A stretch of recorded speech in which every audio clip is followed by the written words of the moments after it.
വിനായക ചതുർത്ഥി ആഘോഷത്തിനൊരുങ്ങി പാലക്കാട് നഗരം. കേരളത്തിലെ ഏറ്റവും വലിയ വിനായക ചതുർത്ഥി ആഘോഷം നടക്കുന്ന ജില്ലയാണ് പാലക്കാട്.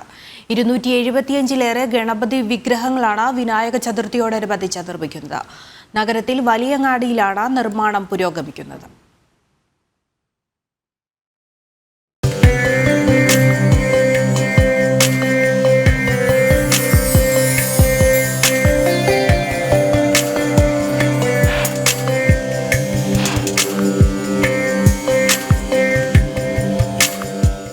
ബാലഗണപതി, ഭക്തിഗണപതി, ശക്തിഗണപതി, സിദ്ധിഗണപതി തുടങ്ങി വിവിധ രൂപങ്ങളിലും ഭാവങ്ങളിലുമുള്ള ഗണപതി വിഗ്രഹങ്ങളുടെ നിർമ്മാണം പാലക്കാട് നഗരത്തിൽ പുരോഗമിക്കുകയാണ്.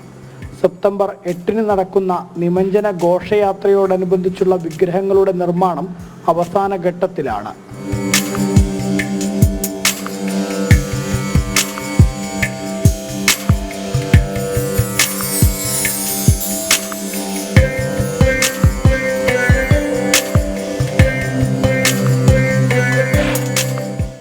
വെള്ളത്തിൽ അലിഞ്ഞു ചേരാനായി പേപ്പർ പൾപ്പ് ഉപയോഗിച്ചുള്ള വിഗ്രഹങ്ങളാണ് നിർമ്മിക്കുന്നത്.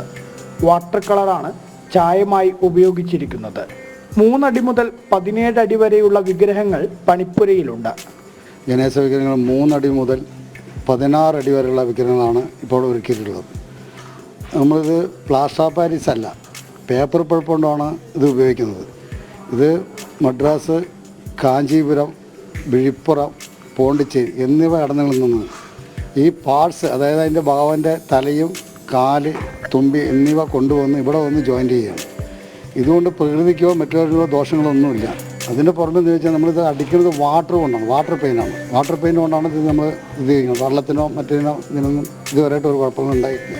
പാലക്കാട് ഗണേശോത്സവ കമ്മിറ്റി 270ഓളം വിഗ്രഹങ്ങൾ ഇപ്പോൾ തയ്യാറാക്കി കഴിഞ്ഞു. 28-ാം തീയതി മുതൽ വിഗ്രഹ പൂജ ആരംഭിക്കും.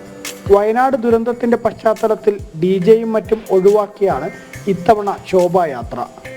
വയനാട്ടിൽ ഉണ്ടായിട്ടുള്ള കാര്യങ്ങളുമായി ബന്ധപ്പെട്ടിട്ട് ചില സംഭവങ്ങൾ നമ്മൾ ഒഴിവാക്കപ്പെട്ടിട്ടുണ്ട്. അതായത് DJ പാർട്ടികൾ, വലിയ ആഘോഷം, അതായത് DJ, നാസിക് ഡോള് എന്നുള്ള കൊട്ടുകൾ, വലിയ രീതിയിലുള്ള ഉത്സവം എന്നുള്ളത് നമ്മളൊന്ന് ചുരുക്കിയിട്ടുണ്ട്. അപ്പോൾ എന്തായാലും അവരുടെ ആ കണ്ണീരിനൊപ്പം നമ്മളും ഉണ്ടാവും. സംസ്ഥാനത്ത് ആദ്യമായി വിനായക ചതുർത്ഥി ശോഭായാത്രയ്ക്ക് തുടക്കം കുറിച്ച പാലക്കാട് നഗരത്തിൽ ഇത്തവണ നടക്കുന്നത് 32ാമത് ശോഭായാത്രയാണ്.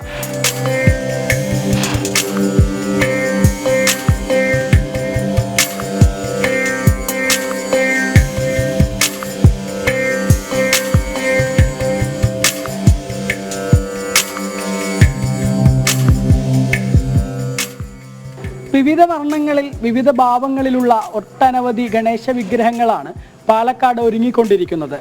സെപ്റ്റംബർ 8-ന് നടക്കുന്ന ശോഭായാത്രയിൽ ഇവയെല്ലാം നേരിൽ കണ്ട് ഭഗവാന്റെ അനുഗ്രഹം തേടുന്നതിന് കാത്തിരിക്കുകയാണ് വിശ്വാസി സമൂഹം.